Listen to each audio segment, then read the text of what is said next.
Bueno, el presidente Andrés Manuel López Obrador se reúne ayer con Guido Croxatto, abogado de Pedro Castillo, en Palacio Nacional.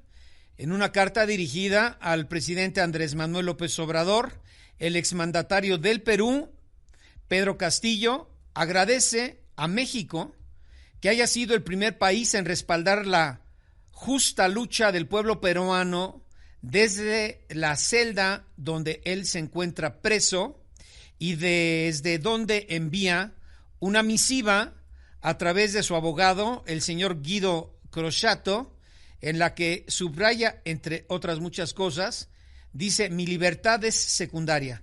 La verdadera libertad que se debe apoyar es la del pueblo peruano. Querido presidente, le dice al presidente López Obrador, hermano, es la lucha de nuestro pueblo, el peruano, hoy reprimido y con decenas de compatriotas muertos a balazos. Saludo y gracias al doctor Guido Leonardo Croxatto, abogado de Pedro Castillo, por su disposición para con este espacio. Abogado, buen día. Buen día, Oscar, ¿cómo estás? Cuénteme, ¿cómo le fue con el presidente? Magnífico, la verdad que es una envidia y un honor el presidente mexicano. Es un placer cada encuentro con él. Es una persona muy lúcida y muy comprometida.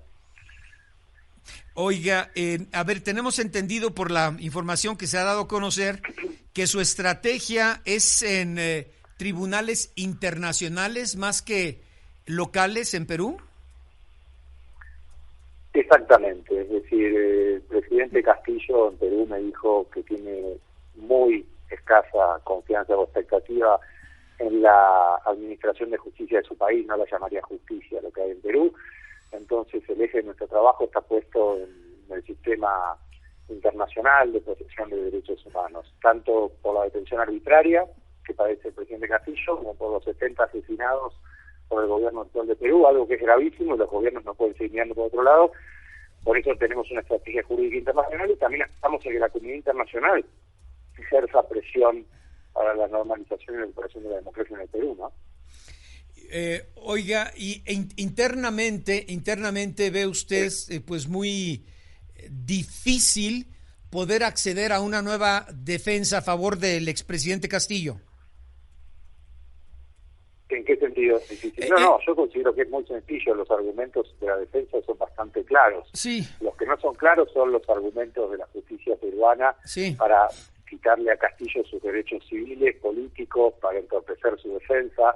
Creo que la postura de la defensa es bastante clara y consistente. Lo que no es consistente es la arbitrariedad del Estado peruano, que primero destituye en forma irregular a Castillo, luego asesina a 70 personas, entre ellos niños, que no estaban ni siquiera manifestándose.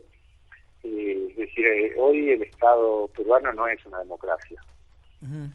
Sí, no, me refería, abogado, a que pues ve pues una especie de obstáculo o blindaje por parte de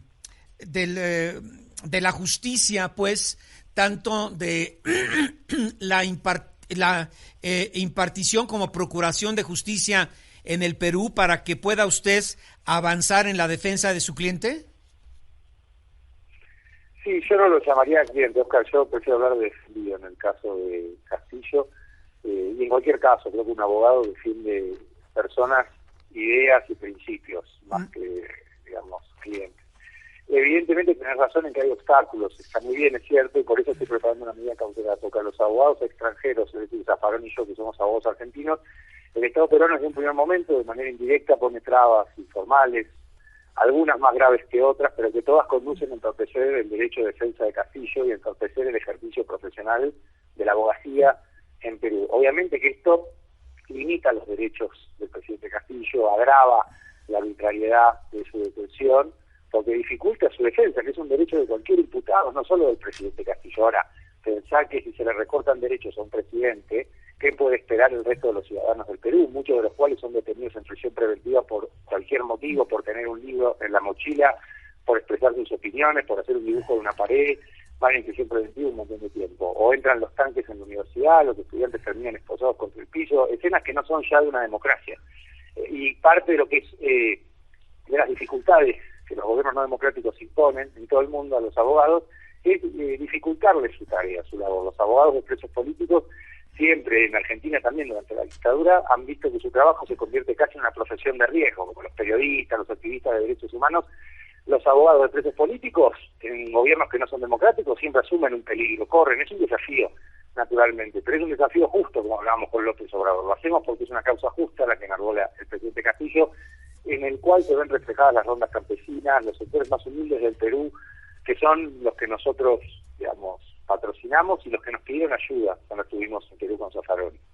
Entonces, señor abogado, le pregunto, desde su perspectiva, ¿existe o no una autonomía o una independencia en Perú del Poder Judicial y el sistema de procuración de justicia, o está controlado por el Ejecutivo? Yo diría que no hay ninguna independencia del Poder Judicial en Perú, Okay. Y en otros países de la región tampoco. Creo que uno de los debates que se viene en el futuro es la reforma de los poderes judiciales para que sean verdaderamente independientes y transparentes, cosa que al día de hoy no son, tampoco en la Argentina el Poder Judicial es independiente. También se emplea el Poder Judicial para armar causas inventadas, perseguir a líderes políticos de izquierda, acosar y hostigar a las familias de los presidentes que toman medidas a favor de sus pueblos, de la soberanía, de la nacionalización de recursos, como hizo López Obrador con el litio en México, como le sucede a Petro en Colombia, como le sucede a Cristina en Argentina, como le sucedió a Lula en Brasil, a Correa en Ecuador, a Evo Morales en Bolivia, y hoy le pasa lo mismo a Castillo en Perú. Es un capítulo más de lo que algunos llaman lawfare, que es emplear el Poder Judicial para la persecución y el hostigamiento político. No hay ninguna independencia en los poderes judiciales y en el peruano tampoco. Oiga, mientras esto le están preguntando al auditorio, estoy tratando de resumir, mientras la presidenta Boluarte esté en el Ejecutivo Federal, ¿considera difícil que el expresidente Castillo se pueda defender en libertad? Yo, como abogado, y se lo decía ayer a López Obrador, confío ciegamente en los argumentos jurídicos que empleó, más allá del análisis político de Boluarte o de Castillo. Yo creo que a Castillo le asiste razón en términos jurídicos y procesales. La vacancia fue irregular, entonces cualquier juez serio que asuma esta causa tiene que normalizar esta situación ajurídica o ajena al derecho o contraria al derecho que hay hoy en el Perú. Si Boluarte ejerce presión sobre los jueces para que no hagan valer la Constitución ni el derecho en el Perú, bueno, es un aspecto más de este gobierno no democrático que ya asesinó a 70 personas, que censura la libertad de expresión, que persigue estudiantes, que acosa familiares, que inventa causas, porque además hay una doble vara. A Castillo y a su familia se le inventan causas por cualquier motivo, pero hay causas muy graves, muy trascendentes, que afectan a otros sectores de la política peruana, pero como son sectores con poder económico, nunca son juzgados, son delitos que parece que no tienen la misma gravedad. Pero de vuelta, insisto, es lo mismo que sucede en Brasil, en Argentina, en Ecuador, en Colombia. Siempre parece que los delitos se cometen en un solo lado. Los delitos económicos, financieros que cometen los sectores con poder, eso nunca se juzga, nunca se ve como un crimen en la televisión y los jueces nunca lo investigan. Siempre se investiga a los pobres, a los campesinos, a los sectores más humildes, siempre se reprime a los estudiantes, a los cholos, a los indígenas. Parece que esos son los delincuentes en América Latina. Nosotros no creemos eso con Zaffaroni, creemos que son las víctimas históricas de la exclusión y la represión, y a eso se refiere el presidente Castillo cuando habla de causa justa, que es lo mismo que piensa López Obrador o Petro en Colombia, o Luis Arce en Bolivia, por supuesto. Oiga, señor abogado, para concluir, dicen el juez amplía a 3 años prisión preventiva contra Pedro Castillo. ¿Requiere usted, como abogado de Pedro Castillo, un cambio de gobierno en el Perú para que su cliente se pueda defender en libertad? Me parece bien que Pedro Castillo se defienda en libertad, porque eso supone la presunción de inocencia, que es algo esencial en el derecho. Pero yo creo que lo que hace falta no es un cambio de gobierno, sino un cambio en el Poder Judicial. Lo que le hace falta en el Perú es que el Poder Judicial actúe con seriedad y con rigor, gobierne quien gobierne en el Poder Ejecutivo. Eso es lo esencial. Bien, señor abogado de Pedro Castillo, expresidente de Perú, ¿algún comentario final? Tenemos 30 segunditos, reflexión para el auditorio.